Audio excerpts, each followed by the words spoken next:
Hello, I'm Lee Carroll.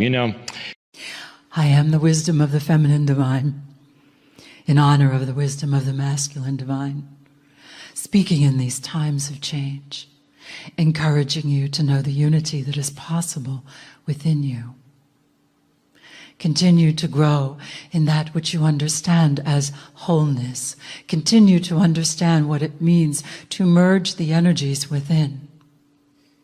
For the opportunity for union within is great at this time, and the resonance that is possible for you is that of the deeper peace. And upon the deeper peace comes the deeper wisdom. And from the deeper wisdom comes the ability to finally trust yourselves, to open to your greater power, to your greater presence, to more of who you are. Take a breath. We remind you in this moment that each and every one of you are channels, and that you are learning to channel more of who you are. Take another breath and feel the energy of that statement. For as you channel more of who you are, the chemicals within your body change, and you are open to that which you understand is evolution of your DNA. Most importantly, to evolve and redefine yourselves in the light of the new knowledge of who you are as universal human beings, universal beings. Feel the stillness within you. Remember, you are saying yes to yourself. Now we ask you to focus upon your heart. For as you are all channels learning to channel more of who you are, we encourage you to go deeper within to the very heart of your being, to the place where the energy of infinite love, unconditional, never-ending, resides within each and every one of you.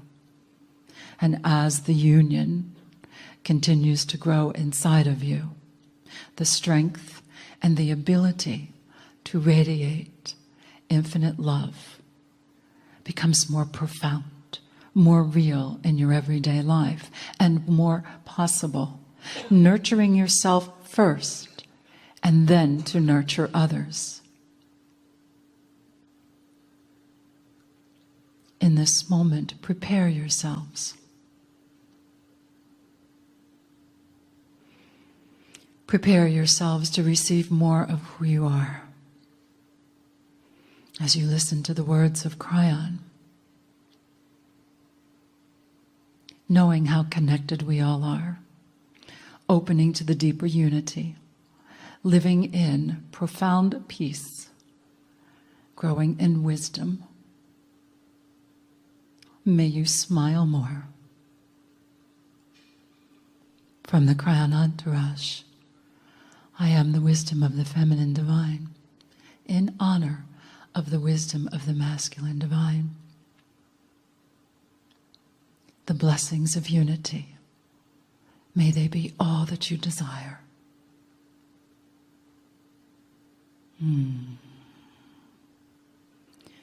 Together let us affirm, and so I am, and so I am, and so I am.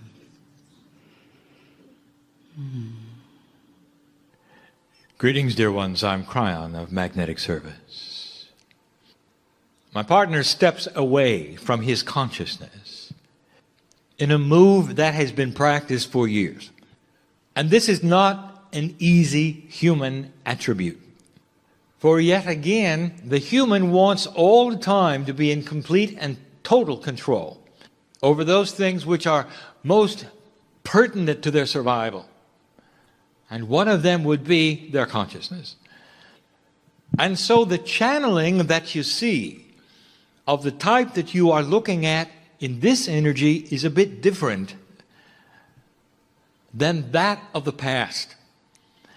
And we have said this before, there is no takeover of the human being. There is instead a meld, a partnership. And that is what you see. So as my partner steps aside, he is looking and watching at everything that takes place. He is able to write it down later, if needed be. And this is because we have a human being who is able then to work with that sacred part of them in a way that is new and different, a participation instead of the takeover. What you see in this new way gives the ability for humanity to then participate intellectually, emotionally, in the very things and the messages they are given. It enhances the messages. For the human who is in this channeled state is a translator. The translator using the language that they have, who they are, and moving through a system which is through a portal of the pineal. And the system is communication from a multidimensional source to one that is linear. So all of this to say that what comes next, like so many other channels we have done, is a combination of new things and things which we've stated before that have been spread over many channels that are now coalesced into the one in order to bring forward a new concept. We want to speak more about the human being's Akash. Now you will notice that we seldom use the words Akashic record, because the very semantics of the word record gives you a linear list. And we don't want you to think that way. Not only that, the human Akash contains far more than a record of lifetimes. And so this is where we're going to start today. And slowly, my partner requests that any new concepts are given, that they'd be explained correctly and well, so that you would understand them in their completeness. What do you think about when we say Akash? We have named this channel the Elusive Akash. So we make the statement of what it is. The Akash of the human being is a history of everything the human being has experienced on the planet Earth. Now there are more Akashas, even inside you, that go beyond humanism, but they're very well hidden. So you might say that most of what you have, as we call the Akash, your experience on Earth. Now, it's hidden, and it is elusive. And so we start here by telling you how it is that it can be inside you, and yet you'd be so unaware of it. Most human beings have no concept that it is there, and yet many are driven by it, and you never know it. And so that should tell you right away, this is not something that communicates to you traditionally. It's not as you expect. Now let's back up a moment. There is a system, dear ones, and it is beautiful. I sit in front of you, knowing who is in the room, knowing about your lives, all of them, knowing the puzzles you carry around today. I sit here as an advisor who has never been human, watching you work a puzzle which is amazing to us. I want you to know that what you might call a soul group that are specialists in biological being expression is you. That the creative source, which is God that has made the universe, the galaxies, all that is, there is an elite group, if you want to call it a group, of the soup which is God, that specializes in doing what you're doing. And they got to be tough. If you want to know what's at the core of your soul, it's love. And when you come into the earth, you give it away. That the attribute of God that you are stays on my side of the veil, and you come in as a biological being hidden from who you are, trying to make your way through a dark earth, trying to find the light that's inside. And now you know why. We are at your feet, saying thank you. You got the hard work. Cryon's been here a long time. I've been here with you when we watched the grids being set, when the earth was being formed. Just like you'd watched other planets and other places, knowing that you'd be on it, doing what you're doing over and over and over. A certain group of you coming in first and the ones later. That's the system. And there is a real attribute of structure within it that honors consciousness, free choice, and concepts that we're going to talk about right now. And what I want to tell you is that what you call the Akash is intrinsic. It came in with the creation. It is part of you that can never go away, can never be erased. And you live with it every day. It is part of the system. And you're born with it. Now here is what makes it elusive, dear ones. This system, this beautiful system, wants to be in your pocket as a help all the time.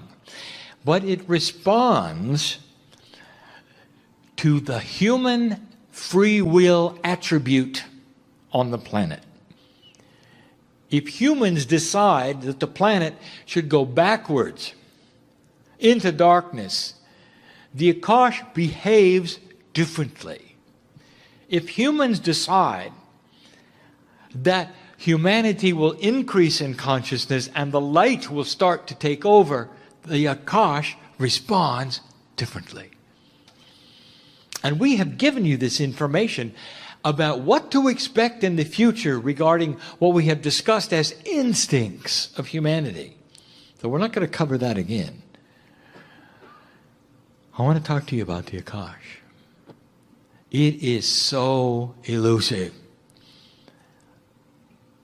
If I ask any one of you, tell me about your past lives, the chances are that even the most enlightened of you would say, I'm not really sure. I may or may not have been here or there. I cannot seem to pick it out of the soup, which is my consciousness, and some strange memory that I might or might not have. And you'd be right. You'd all be right. And the reason is this. Now listen carefully, for this is new information. The Akash is not in your brain. And that is where the synapse of memory occurs. So you are searching for these things in a structure of consciousness that works with synapse. The Akash is not in your brain. The Akash is in your DNA. So suddenly we have a situation where communications to you is different. It's not linear. It's not able to be remembered like your brain remembers anything. It just isn't. And yet it's there.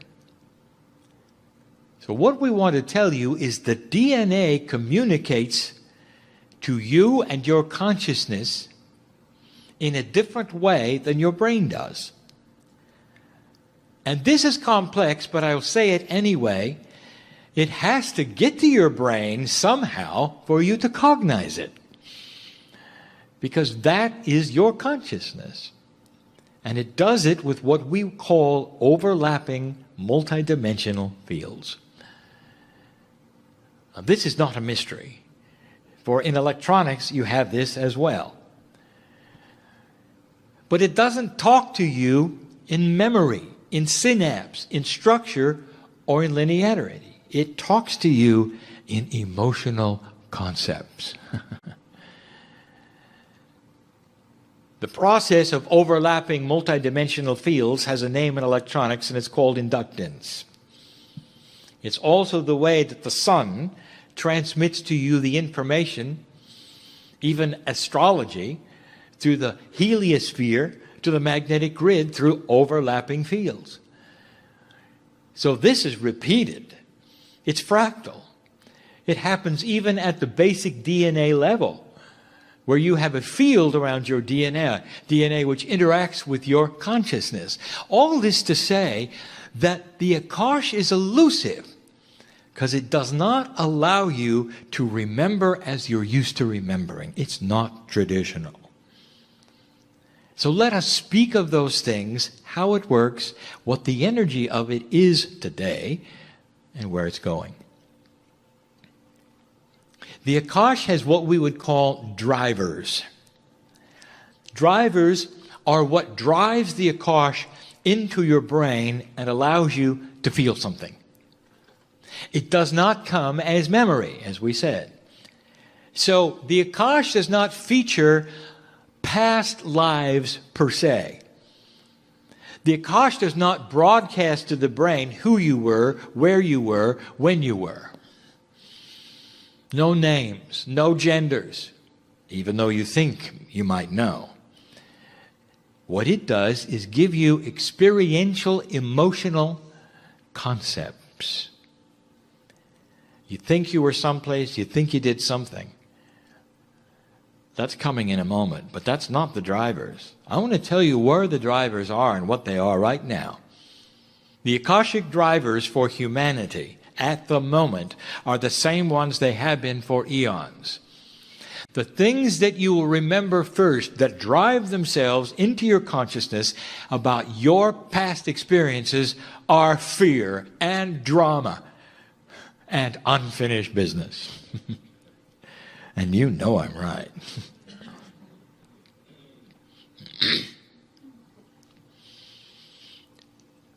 And so what do you remember, old soul? It's what you're afraid of. And the Akash will give you this not as a remembrance of what happened and when, but the fact that you felt it whenever it happened.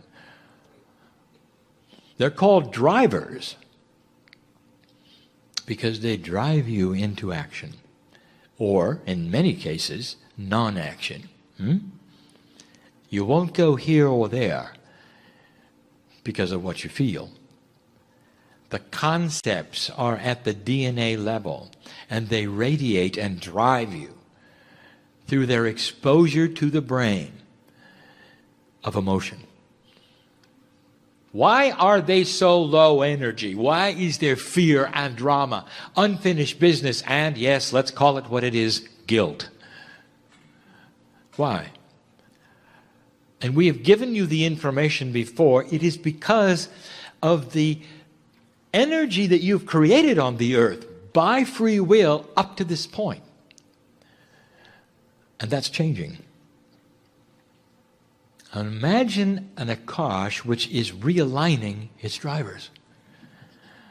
What if instead of fear, drama, and unfinished business, the Akash started to present something else to you?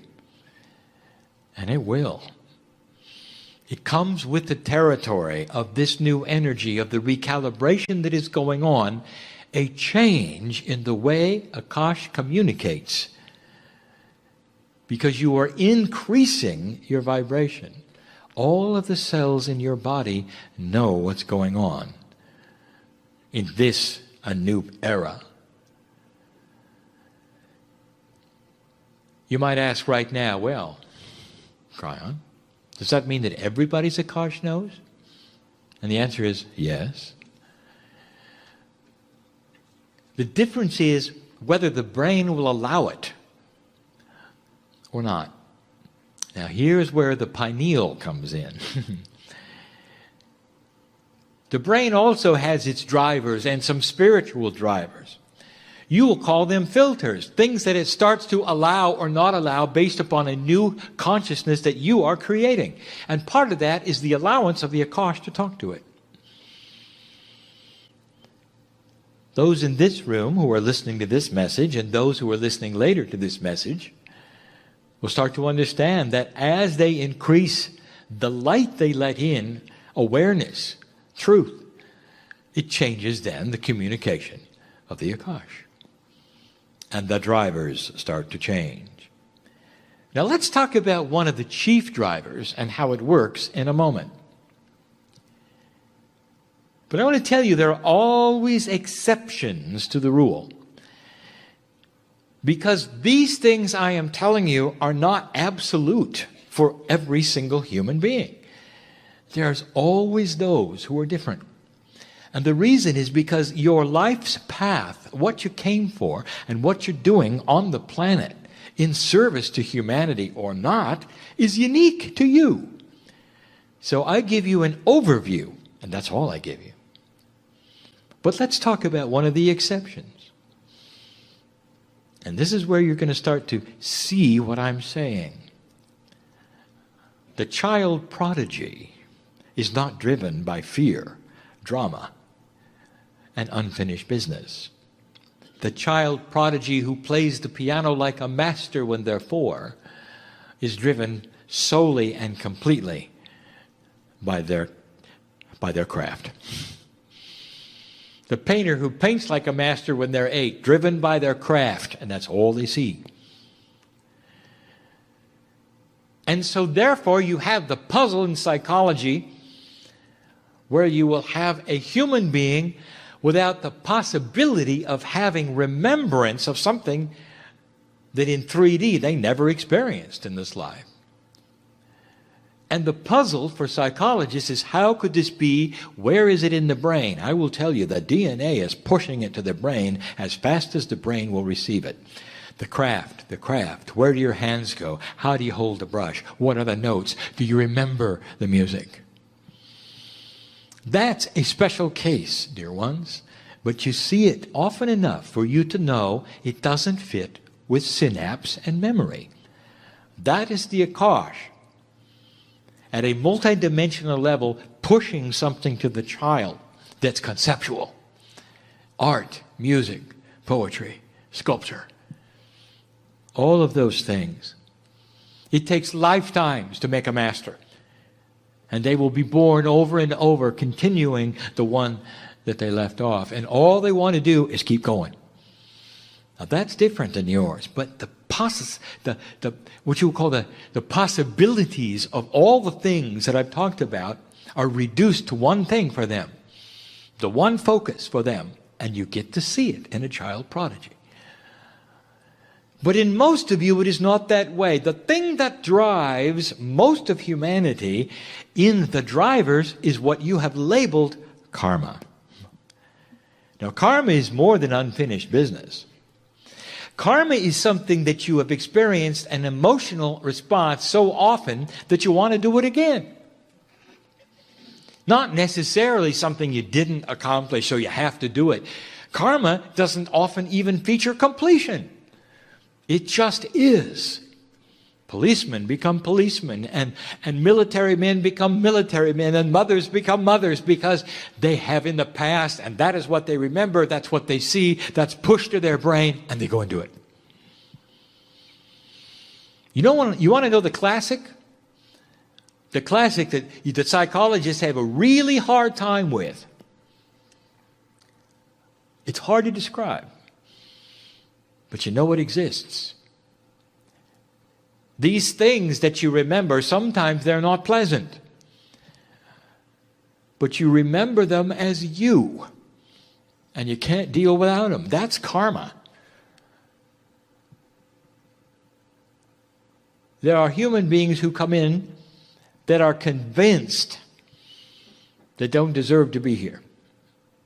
And therefore, the thing that will help them in this solution of not being here and not deserving to be here is if they're abused. And if they're abused, it just validates they shouldn't be here. And so they will get out of one abusive relationship to move in and select another. And another. And their friends will look around and say, "You're nuts. You keep making the same mistake." At the Akashic level, they're not making a mistake at all. They are responding to the same instructions over and over. Do you see this? This is what the Akash does. It presents to you concepts of existence. It'll make you afraid if you've been there before. If I told you, dear ones, that you had been killed because of your belief, you'd believe me. If I ask you how many times and where was it, you'd have no idea. Do you see what I'm saying? The Akash deals in concepts, not memories. Now, you get in some interesting concepts that are transmitted through the Akash. Let's talk about past lives. Past lives carry the concepts into the Akash and they are inherited. So if you were a warrior, if you were killed in the battlefield, if you liked the smell of gun smoke, these are passed to you. And some of you can stand in a battlefield and smell it. And you'll know there's something there now. Dear ones, that's our concept. And it goes right into your central sensory perception. That's the Akash at its best. You're not remembering as much as you are feeling something that exists to this day inside you. The past life reader has to sort all of this out. They must linearize something that is not linear. So concepts are not linear. It's elusive, you see. Now the old soul, they've got an added Akash. The old soul, the one who has been here as definition for thousands of years. Lifetime after lifetime after lifetime, some of you, part of the seed group even, have experienced just about everything there is to experience. And so what do you think is in your Akash, old soul? And I will tell you, it's the same as everyone else's: drama, fear, and unfinished business until now. The old soul has a storehouse of awakening lifetimes. And in the new energy, and I'll tell you in a moment, that is what you're going to start remembering. So being an old soul up to this point didn't hold near as much weight as it does now. Things are recalibrating. This is a recalibration of the Akash. How you feel, what you do with it, and how it drives you. The most interesting one in the old soul department, and also combined with the way things work, the old soul's got it all figured out. There's nothing new, they think. But in that they have captured and cognized and committed to a way of life, or what they think is a way of life on the planet Earth. It's so interesting. I gave the scenario before, and I want to give it again just to preview this to you, and it's controversial. Don't raise your hand, but how many of you were on Atlantis? And then I say to you, really, which Atlantis were you on? And you would say, well, I was unaware that there was more than one. And I will tell you, a lot more than one, dear one. And then I said, and what happened there? And you will tell me, well, we had this advanced society, and that we were terminated because we did something wrong. And I say, oh, really? And how many times? And you say, well, over and over. There are some concepts that you have brought into the Akash which are extremely human. I'm going to call it God with a human brain. Gaia with a human brain. The creator of the universe with a human brain. The Greeks did it very well. They created their gods above all humans, and their gods had all kinds of problems. Their gods had jealousy and hatred and incest. Their gods didn't like each other very much. They toyed with the humans.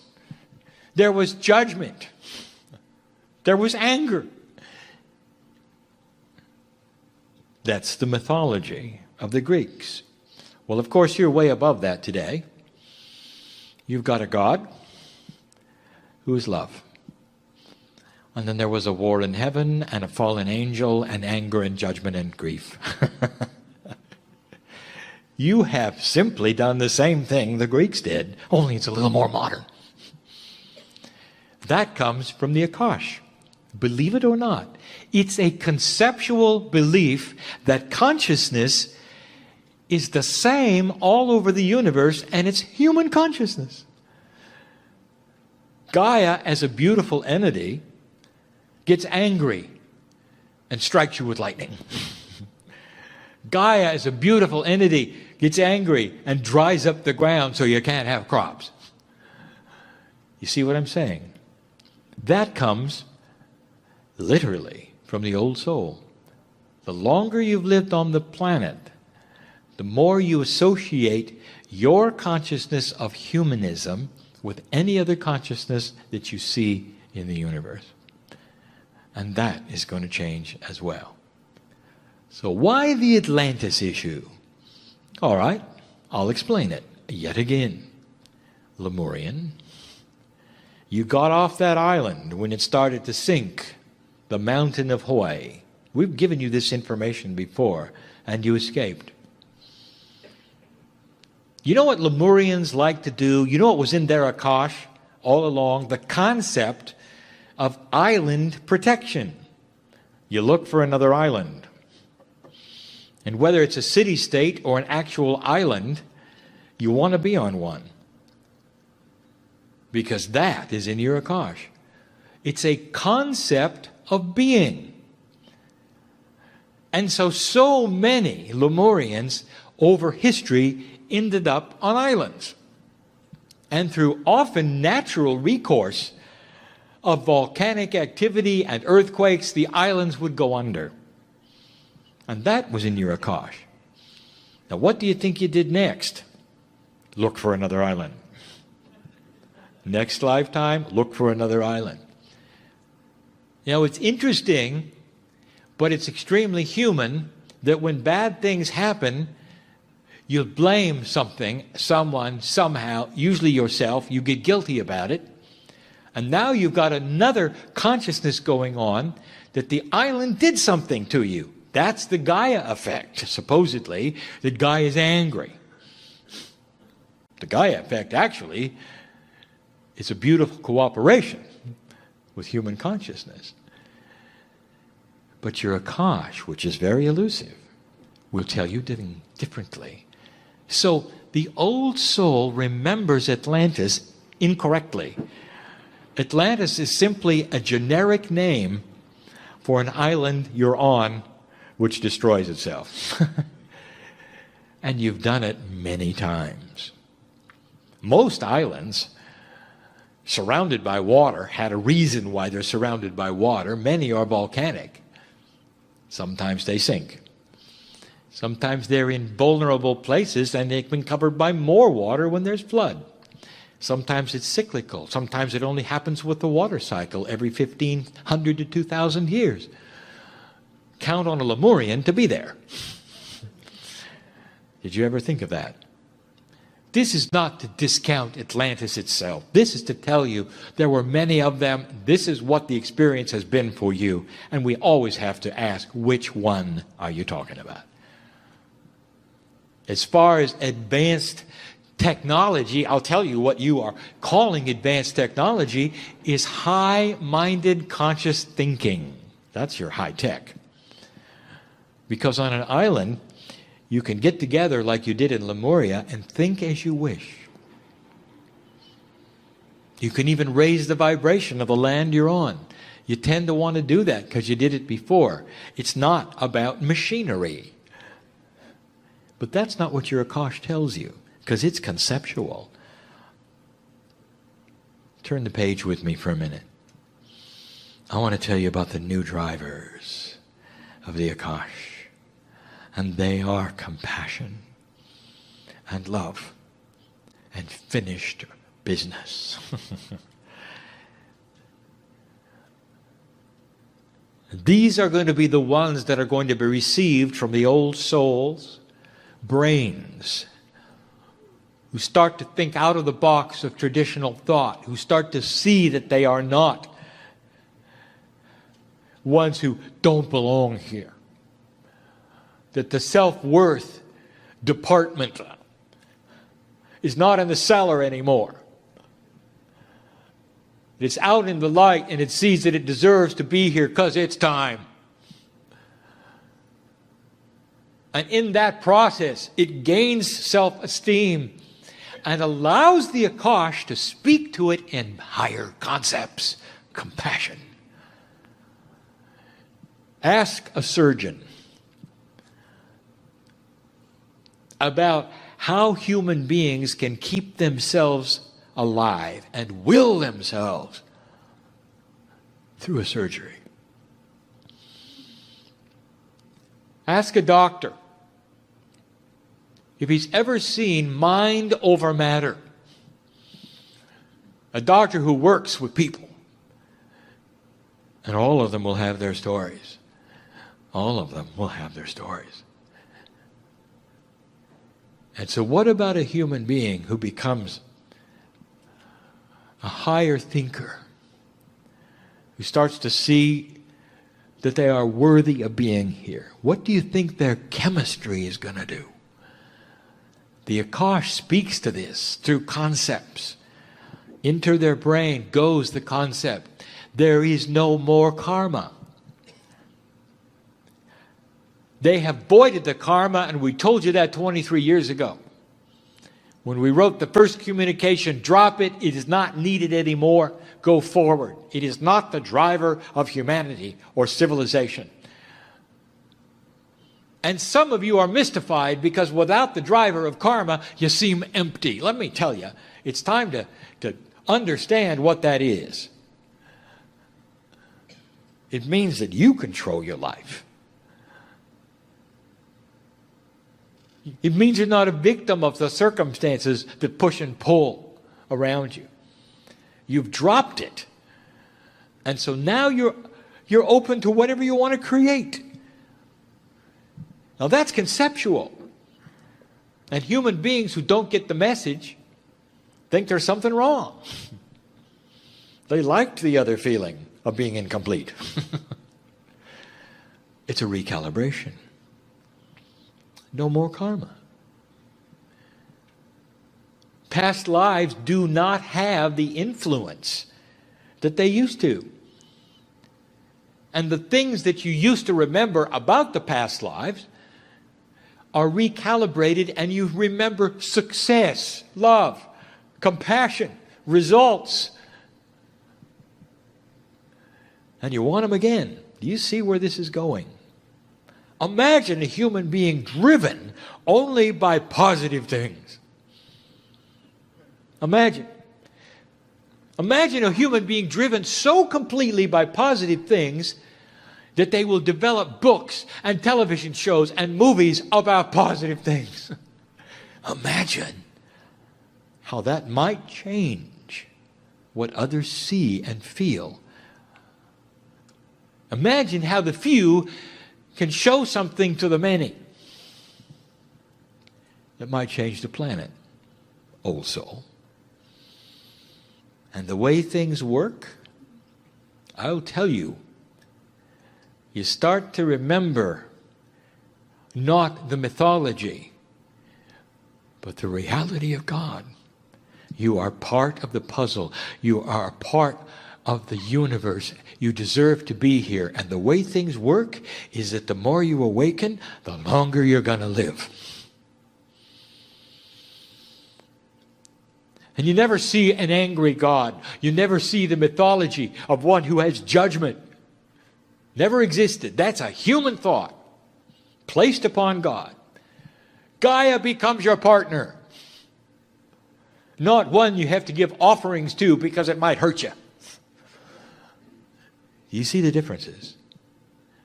This is the elusive Akash, which in a recalibrated mode has become a lot less elusive. This pushes human beings into a whole nother consciousness of being. And the masters had it. All of them. Again we say, in closing, again we say, what's your favorite master? Who? Put yourself with her or him right now. And I want to ask you, how do you feel? And your answer will be peaceful. Oh, so good. And I want to ask you, what do they have that would ever let you feel this way? And the answer is what you are learning to have. Peace where there is no reasoning in 3D for peace. Calmness where there's no reasoning in 3D for calmness. Awareness of beautiful esoteric things that are out of the sight of those who only trust what their eyes can see. The love of God which becomes prominent in your life and affects you because of the way you treat other people is shown, is seen. It's manifested in your daily life. Things that used to be a problem are simply parts of the challenge of the test of the planet, and they don't affect you at the core level. Some of you in this room have to hear that because you know what I'm talking about. Isn't it time to get rid of that? Why are you letting these things drive you into the frustration? It's making you older. And you can let it go now.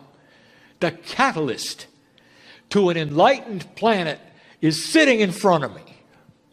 Is the old soul who will allow these things to take place in their lives and live longer because of it. For those in the audience come from a healing, let it be. Let it start. Let you walk out this door right now, knowing that it has begun, and you can feel it's begun. I want to tell you something you may not be aware of. Every cell in your body knows what I'm talking about. They're all cheering. If you'll allow them to do so. You're in charge of it all. The brain is the great central station of transit of energy. And you're in control with free will of what you allow into it. And it's time to allow a new Akash to speak to you about the glory and the majesty of the system that is you. That is the message for the day. I am crying in love with humanity, and for good reason. And so it is.